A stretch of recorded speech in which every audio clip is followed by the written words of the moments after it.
पिछले 2 सालों से कोविड के बाद से स्पेशली एक ऐसा फेज़ आया है बॉलीवुड में जहां फिल्में बहुत ज़्यादा नहीं चल रही है और जो इक्का दुक्का फिल्में चल रही वो भी ऐसी चल रही जो नॉर्मल फिल्में नहीं होती है ना। तो मैं ये जानना चाहता हूँ आपसे, क्या एक ऐसी चीज़ है जो ऑडियंस थिएटर्स में नहीं जा रही है और क्यों बहुत ज़्यादा फिल्में फ्लॉप होती जा रही। तो मैं चाहता हूँ आपका कुछ अगर पॉइंट ऑफ व्यू इस पे कि ऑडियंस का टेस्ट चेंज हुआ है, क्या हुआ है। I think I need you answers for that. ठीक इसी ये मंच जो है नाइट मैनेजर के लिए है, तो ये इस पे I am a very positive person.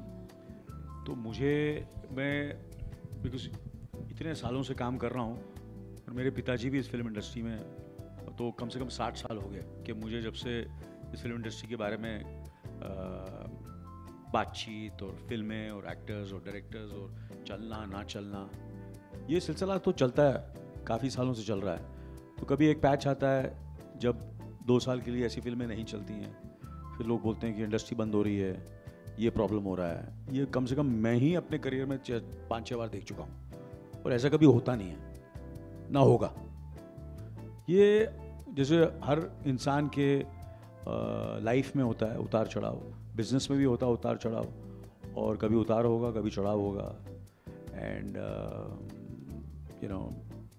तो मैं इसको पॉजिटिवली लेता हूँ कि क्योंकि इस कोविड के वक्त में मुझे लगता है लोगों ने समझने की कोशिश की है कि और मेहनत करें और अच्छी फिल्में बनाएं, और आने वाली फिल्में देखना बहुत बढ़िया होंगी और अच्छी होंगी, क्योंकि आदमी हर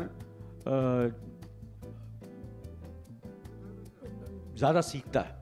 जब ऐसे सिचुएशन होती है तो ज़्यादा सीखता है, और जो नहीं सीखेगा वो फिर ही हैज़ टू पे a price.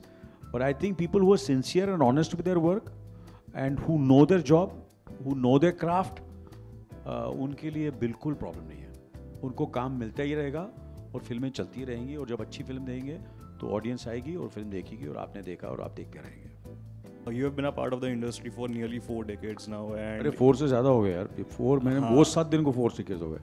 so you have worked in various different forms of entertainment, and now you have also joined the night manager in the OTT space.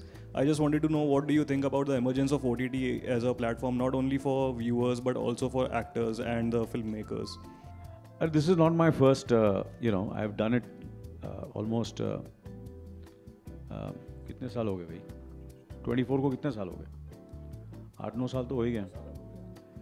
तो उस वक्त जब किया था वो definitely was done for television, मतलब वो तो ब्रॉडकास्ट हुआ था, और वो OTT पे भी रिलीज़ हुआ था।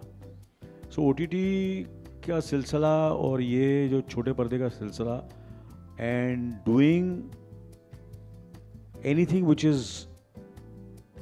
अपॉर्चुनिटी आई गॉट, मैंने कभी ये नहीं सोचा कि ये OTT के लिए या ये टेलीविज़न के लिए या बड़े पर्दे के लिए। मेरे लिए ये है कि जो मेरा डायरेक्टर है, जो राइटर है, जो मेरी ऑडियंस है, उनको खुश होना चाहिए। और मुझे बिल्कुल कोई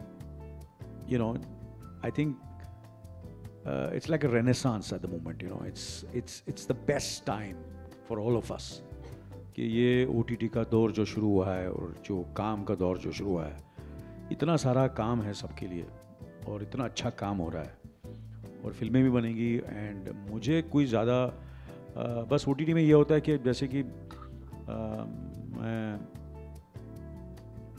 शोभिता ही कह रही थी कि कभी कभी OTT में ये एडवांटेज होता है, टेलीविज़न पे जो हम लोग बड़े शोज़ करते हैं जिसमें एपिसोड्स होते हैं, कहानी लंबी होती है, you get more opportunity to play the character in a much more, you can make it little more detailed, and you get more time to develop your character and for storytelling, and it's great fun. उसका एक अलग ही मज़ा है काम करने का, और कभी कभी ज़्यादा भी मज़ा आता है, फिल्मों से ज़्यादा मज़ा आता है इस पे काम करने का। मुझे at least I have enjoyed doing 24 and night manager much more than lot of my films have done. So गलत मेरे से मत पूछिए सवाल, मुझे तो सब सेम लगता है। बस जाना है और काम करना है, ये एंटरटेन होना है, चाहे छोटे पर्दे पे देखो बड़े पर्दे पे देखो। I just as long as मैं सेट पर रहूँ और काम करता रहूँ, और संदीप आए मेरी लाइफ में, और शोभिता ऑपोजिट हो, तिलोत्मा हो, रवि बेल से कभी कभार मैं कुछ चीज़ें ले लूँ। और आदित्य के साथ और काम करूं, और आप लोग आएँ और आप लोग मुझसे 40 साल से सवाल कर रहे हैं और सवाल अगले 10 साल और करते रहें, और 10 चलो 20 साल more है क्या सर? हाँ 20-25 सर का फेवरेट डायलॉग है शूट में, कुछ भी एक टेक बोलते सर एक टेक ले लें, बोलते 20-25 लेंगे, एक क्यों लेंगे? सो 20-25 सर का तकिया कलाम है हमारे लिए।